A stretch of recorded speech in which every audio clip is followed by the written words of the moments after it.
అందరు నమస్కారం. ఎలా ఉన్నారు? అందరూ బాగున్నారా? బాగుండాలి.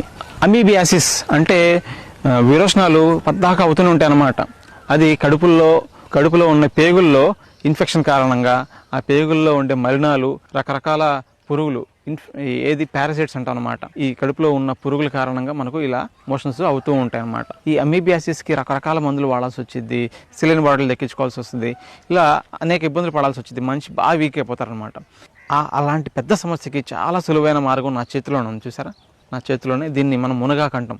ఈ మునగాకుని మనం ఏం చేస్తామంటే రోజు ఇంత మునగాకు తీసుకొని పెసరపప్పులో వండేసి ఉదయం, సాయంత్రం, లేకపోతే మధ్యాహ్నం భోజనంలో ఒక అన్నం తినే ముందు ముద్దలో కలుపుకొని, సాయంత్రం భోజనంలో అన్నం తినే ముందు చిన్న ముద్దలో ఇంత కూర వేసుకొని పెసరపప్పుతో వండుకున్న ఈ మునగాకు కూరని తింటూ ఉంటే ఒక నెలలో మీ ప్రాబ్లం చక్కగా క్యూర్ అయిపోయింది. అలాగే రాత్రి ఒక త్రిఫలా చూర్ణం, ఒక గ్లాసు నీళ్లలో త్రిఫలా చూర్ణం కలుపుకొని తాగారనుకోండి ప్రతిరోజు రాత్రి, మీకు ఈ వ్యాధిలో వచ్చే కడుపు నొప్పి కూడా మీకు ఉపశమనం లభిస్తుంది.